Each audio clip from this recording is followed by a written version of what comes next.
Hello, this is Astrologer Coach Sonja Francis, and today we're going to be talking about the upcoming full moon in 6 degrees of Pisces, which will be exact on August 29th at 2:35 p.m. East Coast time in the US, which is also New York time, or 11:35 a.m. Pacific time, which is also LA time.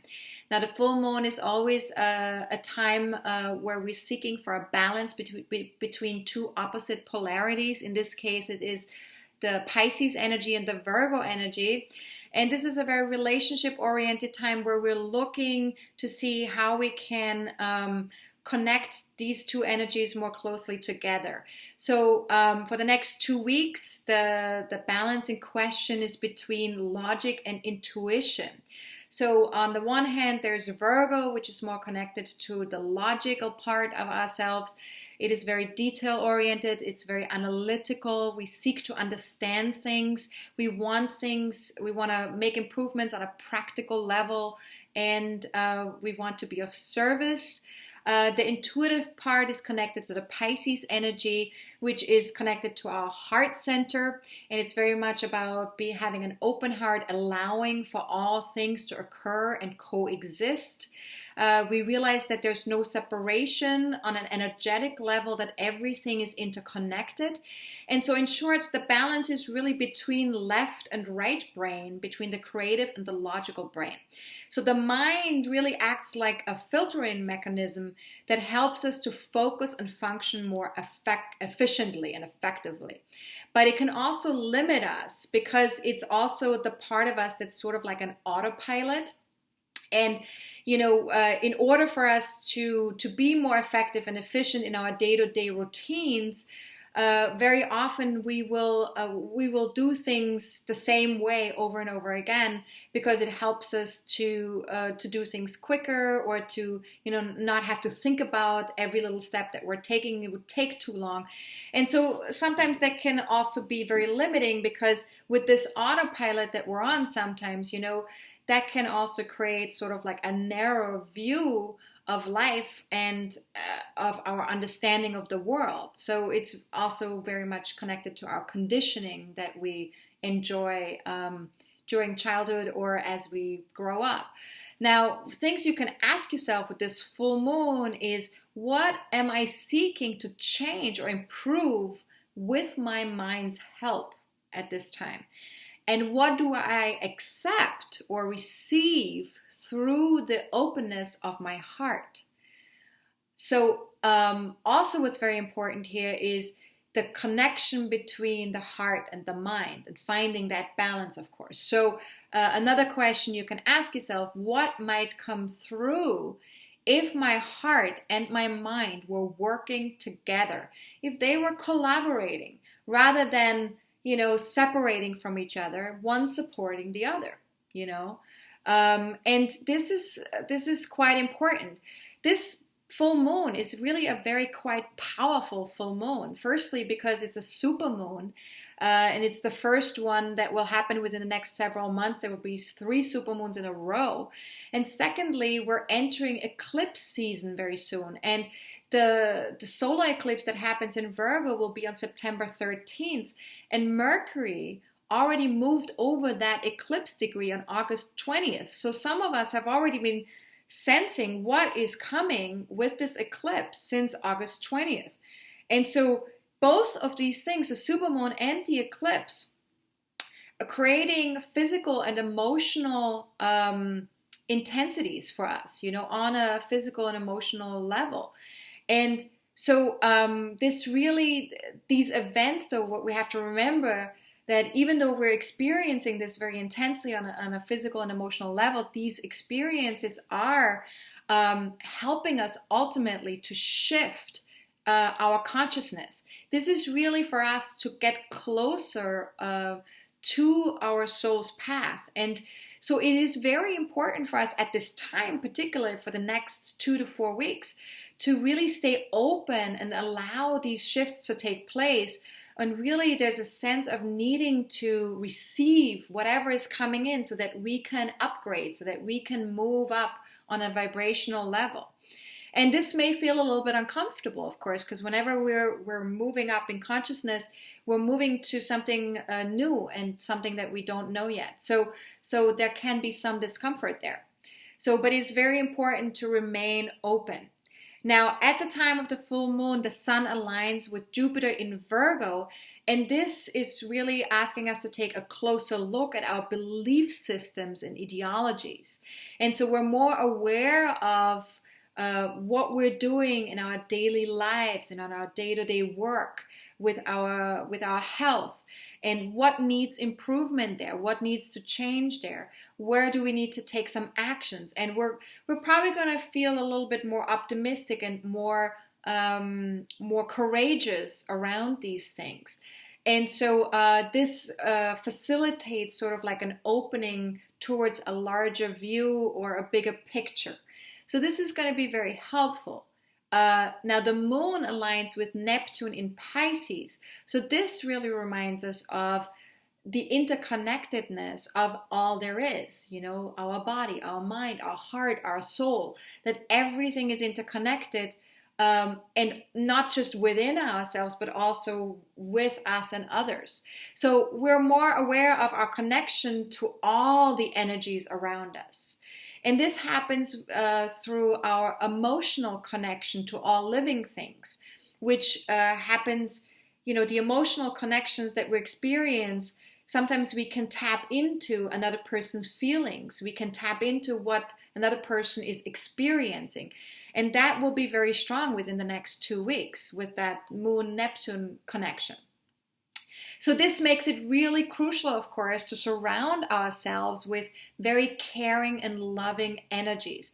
Not just, in our environments, but also that we're giving that to ourselves in the way that what we do and what we interact with, So everything that we absorb, like, through the internet, through TV, through books, that we're really conscious about what we're putting into our systems, because we are more sensitive right now.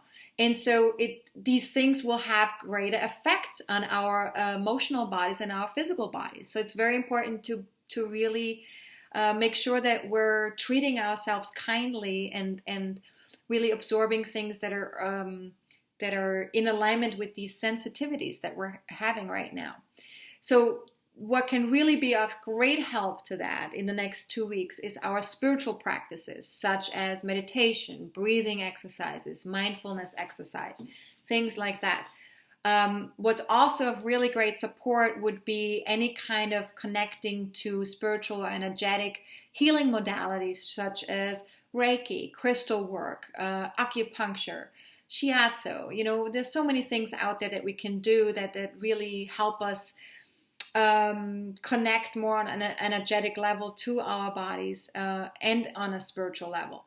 The other thing we can also do for the next 2 weeks is really be in a more of a creative flow with life. We can achieve that through dance, through music, through chanting, also through journaling, writing things down. Yoga would be also supportive with that.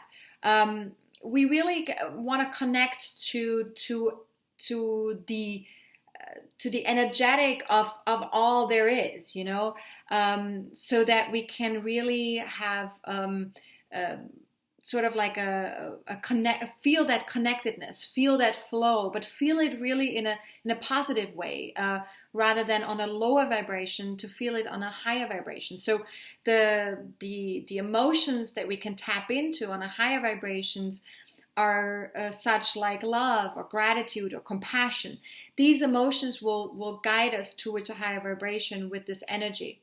On a lower vibration, we may experience, some fear, or we may experience some chaos or some confusion. And so that's why it's also very important with this full moon that we're developing or expressing and trusting our feminine energies. So our feeling side, that we're connecting a relationship to our feelings, that we're following our intuition and connecting a relationship with our intuitive side. We need to really allow the flow of things. it's really kind of like, like the tides, the ebb and flow, how it, they move in and out, and it's just an organic way that nature has and works with the flow of energy. It's like for us, it's like taking a breath, right? We're breathing in and we're breathing out, and we need to do this.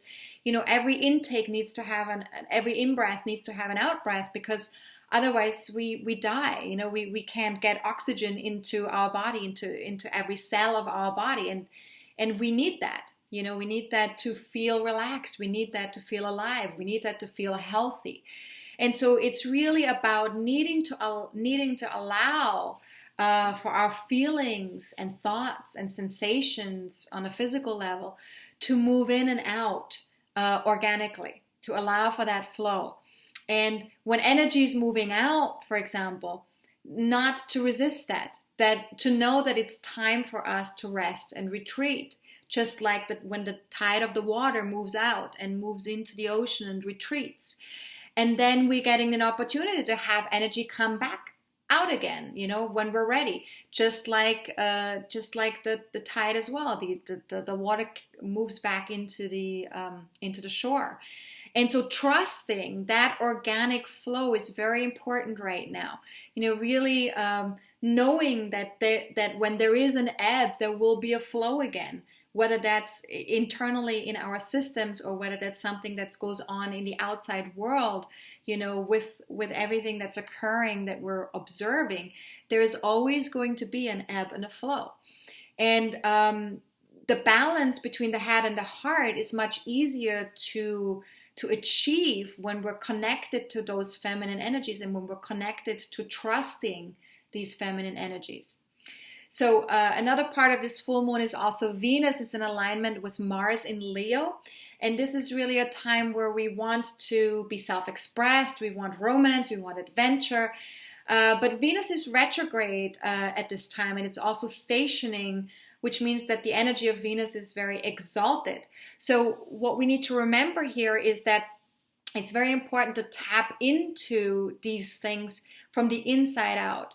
So wanting admiration, love, passion, fun in our relationships is only going to be rewarding right now if we're able to really tap into that within ourselves as well.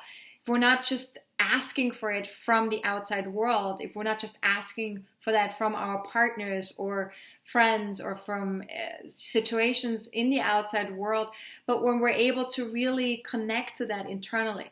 So what you want to ask yourself with that aspect is, where is joy and fulfillment? Where can that really be found for myself? And where is it inside of us? Not just in the outside world. Where is this inside of me? Where can it be found? And just sit with that question, see if you can, if the answers can come to you over time. Now, Mars is also making a somewhat challenging aspect to Pluto at the time of the new moon. Pluto is in Capricorn. And so we're invited to make some inner adjustments here. And questions you can ask yourself with this aspect is, how can we align our personal desires with what is expected of us publicly and in the outside world? So again, there's sort of like a need for an inner adjustment here with this. And how can we enjoy ourselves now without taking anything away from what we want to build long term? So all these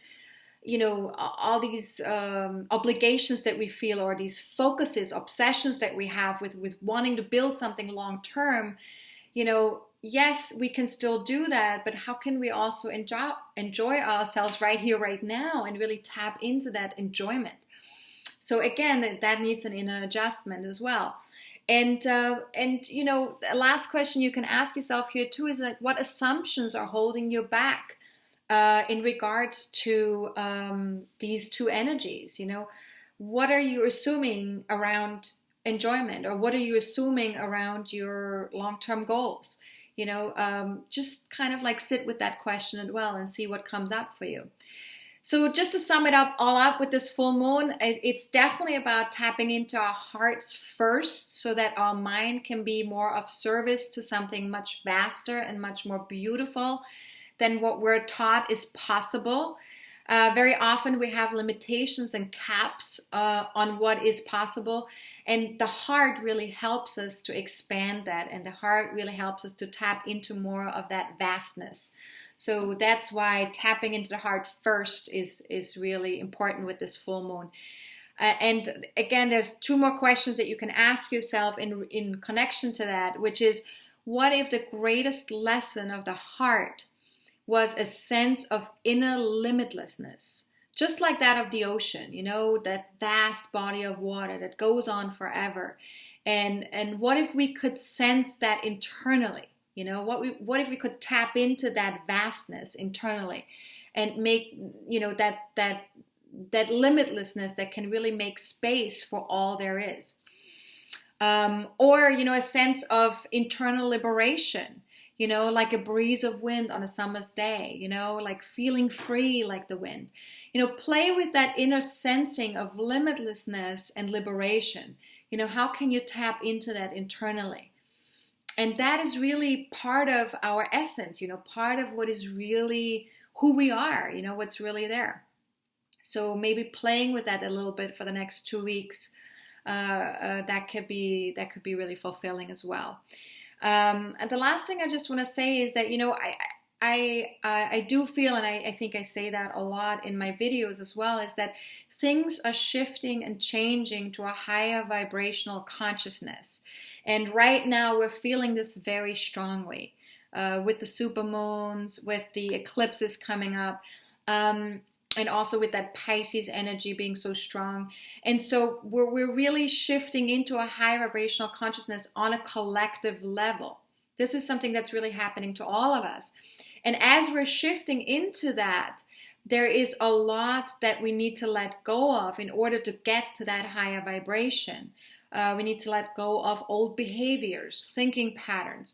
So a lot of us are in chaos right now. We're experiencing this chaotic process. And this can be very disorienting. So being able to really trust and tap into this intuitive place is what really centers us and what can really save us from feeling lost. And it also, you know, some of us will also experience some suffering with that, because when we're holding on to the old and to the outdated vibrational patterns that we have, when we hold on to that, we tend to suffer. And when we surrender to the process of letting that go and recalibrating internally, that's when the suffering goes away. So it's very important that we have faith and that we trust that all these processes are happening for our highest good, that they're all heart-based processes. And so they're not mind-based. It's not about understanding what is happening. It's more about allowing and opening the heart and allowing these processes to occur so that we can move to that higher vibration. And when we trust, then it is much easier to surrender and to let go of the old. And when we don't trust, we tend to panic. The mind tends to panic when we're not able to trust, because then we're trying to figure things out on a mental level. And that can be even more disorienting. So therefore, I really believe that the ability to trust our heart intuition is the most powerful tool we have in the 21st century. Because we are moving into this new place on a collective. And so all of us need to really connect to that more fully. It will be very helpful at the very least. Now, if you have any personal planets or an ascendant or career point in 4 to 8 degrees of Pisces, Virgo, Gemini, or Sagittarius, then you're certainly going to feel this full moon more strongly. But even if you don't have that, look at your house placements that the moon and the sun fall into in your natal chart. That can be equally as important to understand and see what area of your lives are going to be affected by the full moon. If you don't quite understand how to do that, feel free to email me at info@astrologercoach.com and ask for my how to read your birth chart video. You can just write recording in the subject line, and then we'll send you the link to that video with some handouts as well. Now, there are daily postings on Twitter and Facebook that I do, but there's also a weekly forecast. And I had some difficulties with my website and with my weekly forecast in terms of the emails going out. Last week, there have been some hiccups, so I apologize about that. I'm trying to currently take care of that and make sure that all of this is working smoothly again. So if you want to subscribe to my weekly forecast from now on, please do not do that on my website right now. Just email me at info@astrologercoach.com and let me know that you want to receive the weekly forecasts. So you can just write weekly forecasts in the subject line, and then I know that's what you want, and then I'll just add you to that mailing list. Because I do have separate mailing lists for people who only receive emails twice a month, and then people who receive emails once a week. So that way, not everybody, gets overwhelmed with my emails. So if you're currently not receiving the weekly forecasts, just email me, and then you can have those every week as well. If you have any other questions, if there's anything that you need to know, feel free to email me at sonja@astrologercoach.com. That's SONJA@astrologercoach.com. If I can answer your question via email, I will. If it's something that requires of me to pull up your birth chart, I will ask you to book a reading with me, just so I can honor my time and also make sure that I can answer your question fully and precisely. All right. Have a fantastic full moon. Remember, it's an extroverted time where we're seeking balance between the head and the heart. So have a good time with that. And I will be back in a couple of weeks with my next video. Have a good one. This is Astrologer Coach Sonja Francis. Goodbye.